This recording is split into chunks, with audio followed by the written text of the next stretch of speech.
Hey YouTube, this is OG out here again with another Trayvon Martin part 2, or my 2 cents 2. How about that?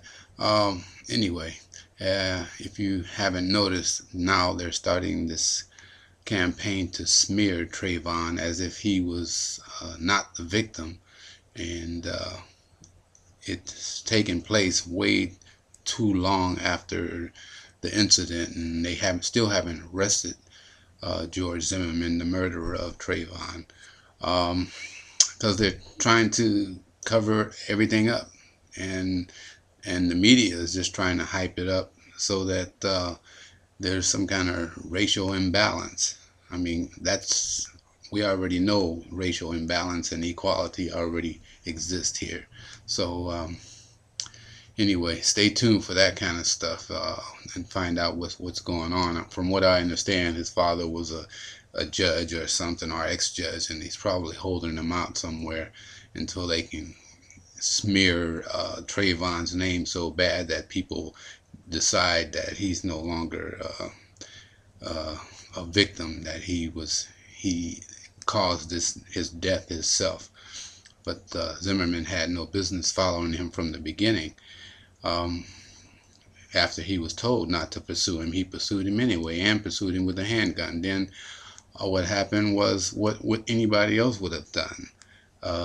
If somebody who was following you and started asking you questions like you don't belong somewhere, anybody would get upset. I have a 17-year-old son. He would get upset too.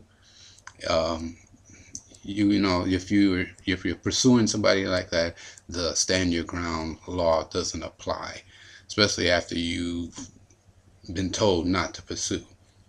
So anyway, that's where they're going with this, and they're trying to smear Trayvon, as I said twice already. Sounds crazy, but it's our reality.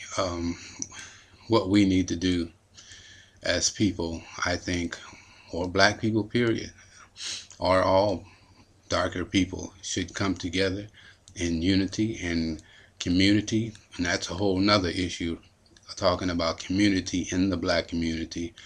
Ever since after the 60s, integration, we just lost it.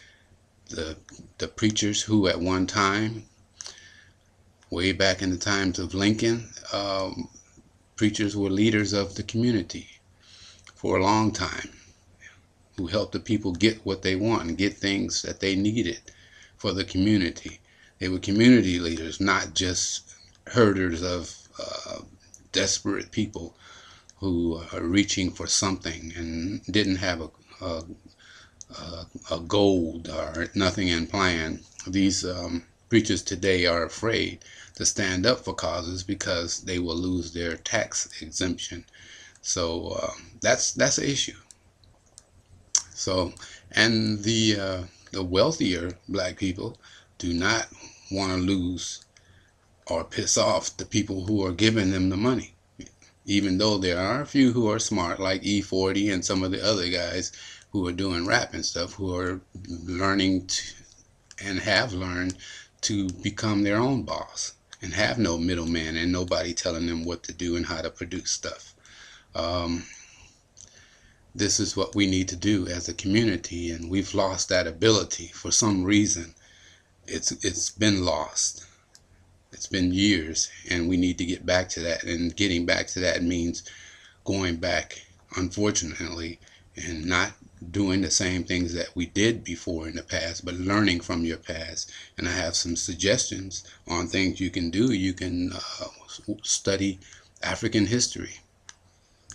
I know that's a turnoff to most people, but if you want to learn something and know about yourself and probably even get better self-esteem, you have to know from where you came and what kind of people you came from, what they were like, what they did. Because our history didn't start in 1942. Didn't start when slave ships came over here. Black history started way long before that. I've gone back to like 25 BCE and found out things that I didn't know existed. And it gives you a lot of things to think about, second thoughts on a lot of things that you've been brainwashed to believe, so that you controlled by religion. And if you go back in history, you'll see how this happened, how it started. You can start by checking. I have some references. Dr. John Henry Clark as one of them. Another one is Dr. Booker T. Coleman. Those are two great people that you could probably learn a lot about and learn something about the Moors and the history of West Africa. Those are my suggestions, but we need to come together as a people and be more community oriented and stop all this "I got mine" and that kind of BS. It's not getting us anywhere. Obviously, look at what's going on, because these people know we're vulnerable and stupid and don't care about each other. That's why they can do what they're doing. Hence the Zimmerman. That's why they're getting away with what they're doing, just shooting black people like we're animals. There's been other cases out there. A woman getting shot in the head and by an off-duty cop or something like that. There's been more cases than just Trayvon. God bless his soul. But I'm just saying that we need to come together as a community. And I think if you start educating the young people about their history and let them know where they came from, and that their people weren't just downtrodden and from the dirt and slaves, that they were much better than that, maybe they'll have some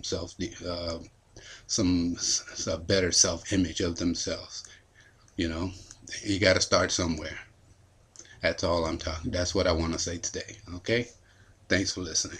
Subscribe, like, dislike. You know what you have to do.